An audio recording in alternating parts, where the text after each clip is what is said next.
Ce que Hakimi vient de faire, c'est la meilleure chose possible pour teaser ce match. Maintenant, avec cette déclaration de Hakimi, on attend juste qu'une chose, c'est la story de Lamine Yamal. Achraf Hakimi à propos de Lamine Yamal. Yamal, il va devoir se mesurer au meilleur latéral gauche du monde, Nuno Mendes. Je pense que Nuno a largement les capacités pour le stopper, comme il l'a déjà fait face à d'autres ailiers similaires à Lamine. Il n'y a pas d'ailier similaire à Lamine. Lamine est le meilleur dribbleur d'Europe. Vous pouvez me sortir le match face au Portugal si vous en avez envie, mais d'un match à l'autre, tout peut changer. La preuve, Nuno a fait un très bon match face à Lamine Yamal en Ligue des Nations, mais en Coupe du Monde des clubs, il s'est fait éteindre par Malo Gusto. Et vous allez pas me faire croire que Malo Gusto, offensivement, il est meilleur que Lamine. Ça veut tout simplement rien dire. La façon de jouer du Portugal et celle du PSG, c'est deux trucs différents. Achraf Hakimi nous explique qu'il a de très bons souvenirs dans ce stade, et que la dernière fois, ils avaient gagné ici et qu'ils espèrent qu'ils feront la même chose demain. Avec Pedri qui explique que demain, ils vont presser fort le PSG, que ce qui conditionnera le match, c'est la victoire au milieu de terrain. Hakimi qui explique qu'il a de bons souvenirs dans ce stade et que Nuno a les capacités pour arrêter Lamine. Là, je vous le dis, demain on va se régaler. Portez vos coronets et venez dans les commentaires me dire que Nuno il va pocket Lamine Yamal. Je viendrai vous tirer les oreilles après ce match. Moi j'ai parlé, je les porte toujours. Sinon vous les gars, vous en pensez quoi? Ramenez-vous sur la personne, s'ennuie. Ah là là, Achraf. Tu ne comprends donc pas. Tu ne sais pas que ce genre de déclaration sur le gamin le rend encore plus boosté? T'as pas compris ça encore? Tu mets ton coéquipier dans la merde à un jour du choc contre le Barça. T'es pas intelligent, Achraf. Yamal, il va devoir se mesurer au meilleur latéral gauche du monde, Nuno Mendes. Je pense que Nuno a largement les qualités pour le stopper, comme il l'a déjà fait face à d'autres ailiers similaires à Lamine. Mais déjà, j'ai une question pour toi, Achraf. Quel ailier est similaire à Lamine? T'as vu un ailier similaire à Lamine, comme tu dis? Il y en a pas. Il a pas d'équivoque dans le foot. Il est au-dessus de tous. Il a un style propre à lui. Il est particulier. Il est au-dessus de tout le monde. Déjà, ça, c'est une première chose. De deux, Achraf, ce genre de déclaration, garde-les pour toi. Quand tu sais à quel point les critiques rendent le gamin boosté. La dernière fois qu'un mec en conférence, il a dit « Ouais, Yamal, il devra faire un petit peu plus que ce qu'il fait d'habitude », il a mangé une feinte, plus beau but de l'Euro devant sa gueule. Et un speak now à la fin du match. C'est comme ça que tu veux finir, Achraf? Il vient de finir deuxième au Ballon d'Or et il revient d'une blessure, il est surmotivé. 2 trophées Copa en 2 ans. Du jamais vu dans l'histoire du foot. Et toi, Achraf, tu ne le sais pas, mais à cause de cette déclaration, le meilleur joueur du monde va devoir matraquer ton coéquipier. Sans scrupule. Et s'il vous matraque toute la défense, tu en seras pour quelque chose. Tu y seras pour quelque chose avec cette déclaration, Achraf. Bref, les Parisiens, on s'attrape demain pour le choc tant attendu. D'un côté ou de l'autre, il n'y a pas d'excuses tolérées. Les blessés, on en a des deux côtés. Le match, il va se jouer et on va régler nos comptes. Lamine Yamal, soyez branchés. Vous aurez plus le droit de dire qu'il est moins fort que Doué après la masterclass qui va vous pondre demain. En tout cas, on s'attrape demain, les Parisiens. Le grand choc, c'est demain. Et restez branchés sur ce gamin, s'il vous plaît. Voilà pourquoi jamais je pourrais détester Luis Enrique, les gars. Dites-vous, veille de match Barça-PSG avec un contexte assez compliqué. On connaît la rivalité entre les deux équipes, tout ça, les frères. Et il n'hésite pas une seule seconde à dire que voilà, qu'il apprécie énormément le Barça. Il te dit ouais, j'aime cette équipe du Barça, j'aime l'avoir joué, je la regarde à tous les matchs, je suis un fan du Barça, je suis un socio du Barça. Il te le dit publiquement comme ça. Alors que normalement, on pourrait dire, même s'il avait dit ouais non, moi voilà le Barça, je suis pas trop, voilà, moi actuellement je suis concentré avec le PSG, il y a que le PSG qui m'intéresse. Franchement, on aurait pu comprendre. C'est normal, il faut être pro, il faut être voilà, il faut parler d'abord de son équipe en priorité, tout ça. Mais malgré ça, les gars. Malgré qu'il soit entraîneur du PSG, qui déclare comme ça ouvertement sa flamme au Barça, les gars, je vous le dis les frères, mais ce coach, moi je vous le dis, dans l'avenir, si jamais voilà le Barça doit se séparer de Hansi Flick, ou il doit y avoir des problèmes avec Hansi Flick, ou de n'importe quoi d'autre les gars, moi je vous le dis les frères, un retour de Luis Enrique, je serais toujours pour. Déjà qu'il parte, pour moi, à l'époque, le fait de le voir partir, j'étais totalement contre, clairement. Et l'avenir nous a donné raison, parce que entre Luis Enrique et Hansi Flick, en termes de coach, c'était compliqué, les frères. C'était très dur. Et c'est pour ça que je vous le dis, les gars. Mais imaginez, Luis Enrique, avec un Yamal à ses ordres, avec un Pedri à ses ordres, ça pourrait être exceptionnel. Moi, je prends tous les jours, je signe tous les jours. En plus, il a toujours l'ADN du Barça, tout ça. Non, bref. De toute façon, demain, ça va être différent. Demain, ça sera l'ennemi d'un jour, on va dire. Mais dans tous les cas, les frères, Luis Enrique, à jamais dans notre cœur, les gars.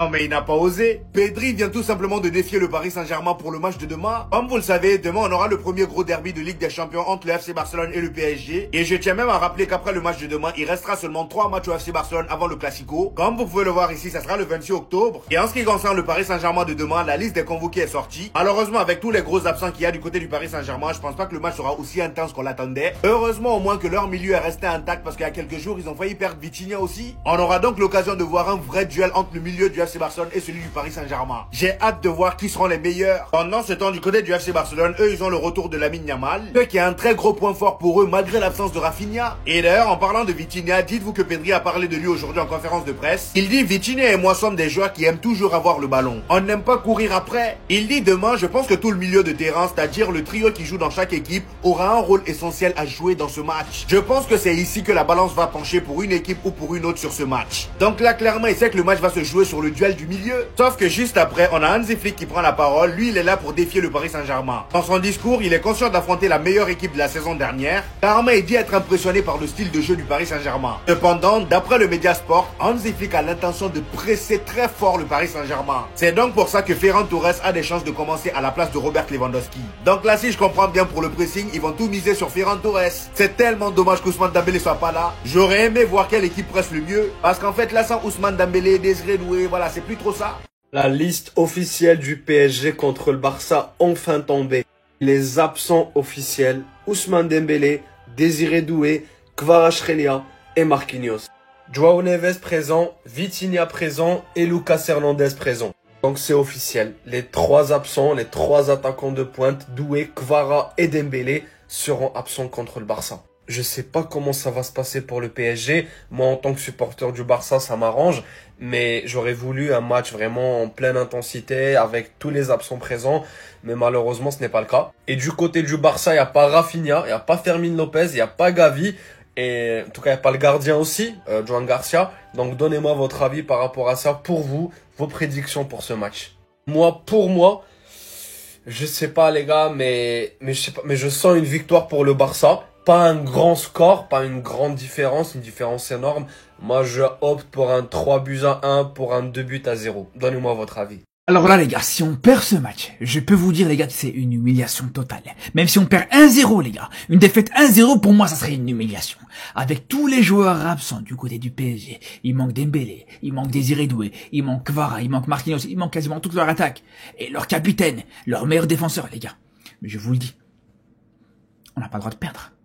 On n'a pas le droit de perdre ce match. Je vous le dis, une défaite là, ça serait une humiliation. Tu perds 1-0, ça voudrait dire, ouais, ils vont te dire clairement, ouais, s'il y avait Dembélé, s'il y avait Désiré Doué, s'il y avait Kvara, s'il y avait Marquinhos, ça serait 4-5-0. Et pour moi, ça serait légitime de penser comme ça, les gars. C'est là où je vous dis, vraiment, déconnez pas. S'il vous plaît, déconnez pas. Là, c'est le moment ou jamais. Dans une situation en plus de ça, où les confrontations entre le Barça et le PSG, elles sont très serrées. Là, actuellement, il y a 5 victoires dans l'histoire des deux équipes, chacune. L'une contre l'autre. Ils ont autant de buts l'un contre l'autre et autant de victoires l'un contre l'autre dans l'historique des confrontations, les gars. C'est là où je vous dis, c'est le moment de rétablir un petit peu l'histoire, les gars. C'est là où c'est le moment de rétablir un petit peu la supériorité contre cette équipe parisienne. Ça fait longtemps qu'on parle. Depuis 2 ans, on parle. Ah ouais, mais donnez-nous le PSG, ramenez-nous le PSG, les gars. Là, les gars, avec un PSG aussi décimé, on peut pas passer à côté, les gars. C'est aussi simple que ça. Bref, rendez-vous après le match. Blessure du PSG, est-ce qu'on en parle? Je suis supporter du Barça et on va affronter le PSG, ça sera nos adversaires. Mais les gars, je vous assure que c'est abusé. Regardez la liste: Marquinhos, Lucas Hernandez, Ousmane Dembélé, Kvaratskhelia, Désiré Doué. C'est officiel, ils vont pas jouer contre le Barça. Et Vitinha, Fabien Ruiz, João Neves, ils sont incertains. Regardez la liste des blessés, les gars. Mais c'est ça, le PSG. Même Luis Enrique, il est blessé, les gars. Si vous ne le savez pas, même Luis Enrique, il est tombé à vélo, il s'est cassé, je sais pas quoi, le bras. Mais je vous assure, la poisse du champion. Vraiment, de plus en plus, je crois en la poisse du champion. Parce que c'est pas normal, les gars. Je vous assure que c'est pas normal. C'est vrai qu'en tant que supporter du Barça, je dois être heureux.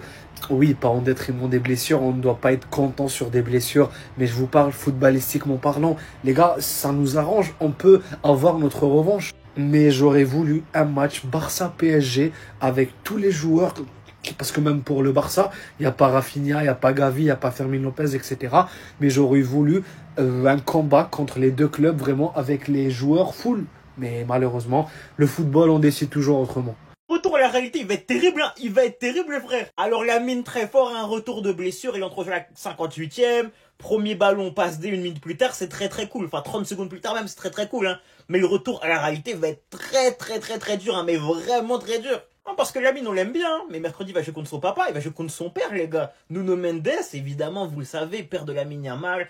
Après plusieurs rencontres, il va lui faire ce qu'il lui fait d'habitude. On le sait déjà, les frères. Il faudra même pas nous venir nous parler de retour de blessure ou je sais pas quoi. Hein. Faudra pas commencer à trouver des excuses, les frères. Hein. Ce que Nuno va lui faire, soyez prêts seulement. Parce que tu vois, l'année dernière, c'était Hakimi qui était en pétard. Cette année, c'est Nuno. Moi, je vous dis, cette année, la leçon qu'Hakimi il l'a fait, Nuno va la faire, on le sait en fait. Et la dernière fois qu'ils se sont vus, on se rappelle ce qui s'est passé en Ligue des Nations. Vous vous rappelez très bien ce qui s'est passé. Rappelez-vous le match d'avant, France-Espagne. Si le Ballon d'Or doit se jouer maintenant, il va se jouer maintenant, dit par Lamine Yamal. L'Espagne bat la France et à juste titre. Ah, le match d'après, les gars, Nuno Mendes, il a défendu Dembouz. On le sait, ils sont comme des frères. Nuno Mendes, il a mal pris. Hein, il a mal pris, les frères. Donc bon, à mercredi. Vous demandez sûrement pourquoi cette longue absence, les gars. J'étais avec Lamine Yamal. On a parlé du cas Nuno Mendes. Et je peux vous le dire, les Parisiens, ça sent pas bon pour votre Portugais. Il va prendre tellement un bouillon. Vous savez ce que c'est l'expression manger le sol? Et lui, il va vraiment le manger demain. Un autre message à faire passer, parce que oui, on a vu la conférence de presse d'Hakimi, qui dit très ouvertement que Nuno Mendes va arrêter Lamine Yamal, mais Hakimi, j'ai un petit message de la part de Marcus Rashford. J'ai pris des notes, qu'est-ce qu'il me dit?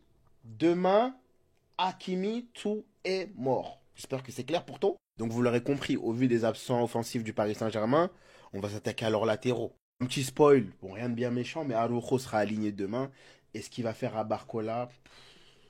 Le petit sera effrayé, hein. Je ne sais pas s'il aura envie de jouer au football encore une fois après. Demain, Ronald, il va arriver dans un mood final de Ligue des Champions et il sera là pour agresser tout le monde. Bataille tactique, duel de coach. Certains Parisiens trouveront des excuses après le massacre qu'ils vont prendre demain. Mais j'ai envie de vous dire, les gars, quand on s'est plaint face à l'Inter qu'il nous manquait des joueurs importants tels que Koundé, Lewandowski et Baldé, personne ne nous a pris en considération. Vous êtes le grand Paris Saint-Germain, débrouillez-vous. À demain. Est-ce qu'une seule fois dans toute l'histoire du football, un numéro a mieux été porté par son héritier que le 8 d'Andrés Iniesta?